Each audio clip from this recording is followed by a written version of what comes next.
Guni-Guni TV.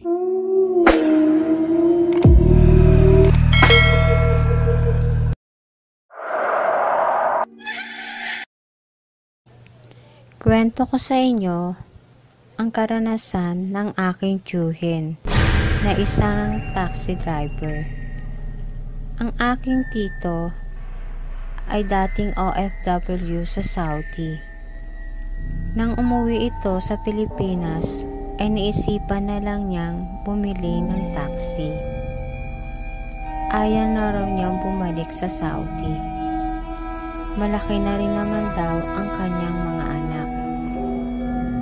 At ayaw na rin siyang payagan ng kanyang asawa. October 15, 2013 ay nagkaroon ng bagyo, kaya napakahirap ng biyahe. Sobrang traffic. Sasakitan likod mo sa sobrang haba ng biyahe. Napakadilim ng hapon na yun at ang lakas ng ulan. Ang aking tito ay patungo sa Quezon City, galing Cubao. Nakakita siya ng dalawang matanda, isang babae at isang lalaki. Siguro raw ang mag-asawa raw na ito ay matagal na naghihintay ng sasakyan.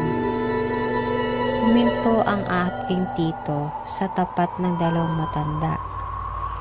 Ibinaba ni tito ang kanyang bintana. Tinanong niya kung sasakay sila. Tumango lamang ang matandang lalaki. Bumaba ang tito ko at binuksan ang pinto sa likod para sila'y makapasok. Sumakay ang dalawa. Pumasok at umupo ang dalawa sa likod ng kanyang taxi. Mukhang mayaman ang suot ng dalawa.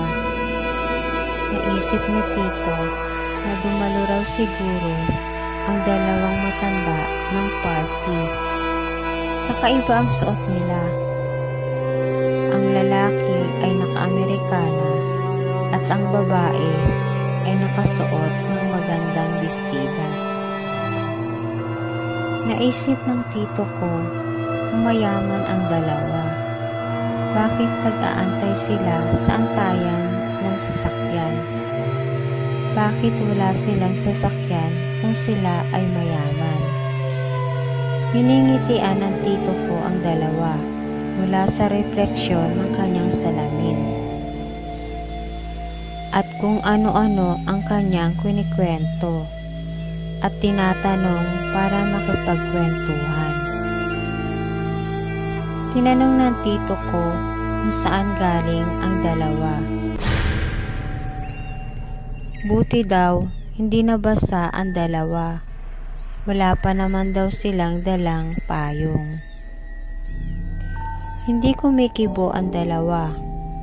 Tahimik lang na nakatingin sa labas ng bintana ng taxi. Tinanong ng tito ko saan daw sila bababa. Sumagot ang lalaki. Sa Aurora daw sila bababa. Nagulat ang tito ko nang sumagot din ang lalaki. Mababa at mabagal ang tinig ng lalaki. Hindi daw malaman ng tito ko kung bakit siya natakot at kinabahan. Tumingin uli siya sa refleksyon ng salamin. Nakita niya na parang may dugo sa mukha ng babae at ng matandang lalaki. Inisip na lang ng tito ko ay siguro raw ay sa ilaw lamang ng loob ng taxi. Hindi na siya muling nagtanong pa at naging matahimik na lang ang kanilang pagbiyahe. Umuoo na lang ang matandang lalaki pag tinatanong ng tito ko kung saang direksyon papunta ang kanilang bahay. Hanggang sa makarating sila sa napakalaking bahay. Tinignan ng tito ko ang metro ng taxi para sabihin sa kanila kung magkano ang at bigla siyang lumingon kung magkano ang pamasahe. Nagulat siya nang walang taong nakasakay sa likod ng kanyang sasakyan. Hinanap ng tito ko ang dalawang matanda. Kung saan-saan niya ito hinanap, pero hindi na niya nakita ang dalawang matanda. Bumalik uli siya kung saan nakatira ang dalawang matanda. Nagtaka siya kung paano nakalabas ang dalawang pasahero. Nakalak pareho ang pinto sa likod at siguradong maririnig niya ang pagbukas ng pinto.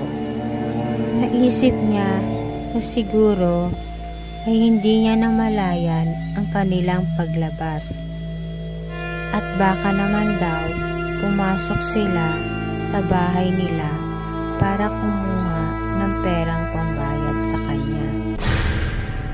Halos 15 minuto siyang naghintay sa labas ng bahay. Naisipan na niyang lumabas ng kanyang taxi at lumapit sa gate ng malaking bahay. Tawag na siya ng tawag. Sinubukan niyang buksan ang gate. Bukas naman ito. Tawag pa rin siya ng tawag. Wala namang lumalabas. Naisipan na naman niyang kumatok. Wala pa rin taong sumasagot. Bigla siyang nagulat nang bumukas ang pinto ng bahay.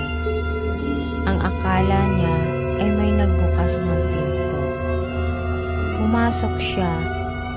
Ang mga gamit dito ay nakabalot ng mga puting tela at napakaraming agiw. Laking gulat niya nang makita niya ang malaking litrato na nakasabit sa dingding. Hindi raw siya nagkakamali.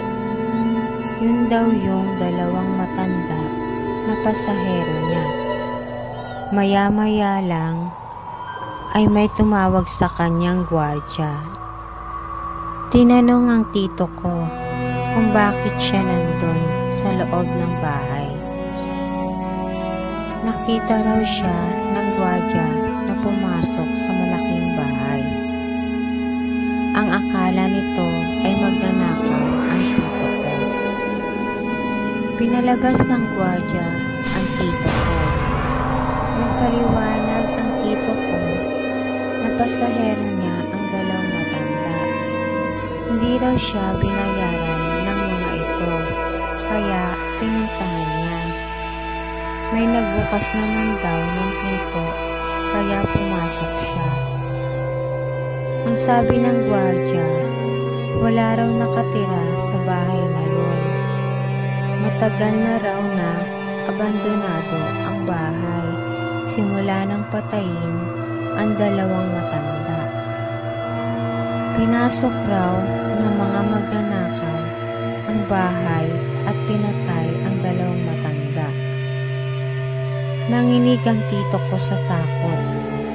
Hindi malaman ng gwardya kung ito ay maniniwala sa kwento ng tito ko. Mabilis na umalis ang tito ko. Naisipan na lang niya na umuwi na ng maaga, na wag na lang mamasaga, kahit na ito ay 5:00 pa lang ng hapon. Sa paglipas ng mga taon, maraming mga taxi driver na meron silang hinahatid na mag-asawang matanda na nakatira sa malaking bahay hanggang ngayon. Dito na po nagtatapos ang aking kwento. Salamat po.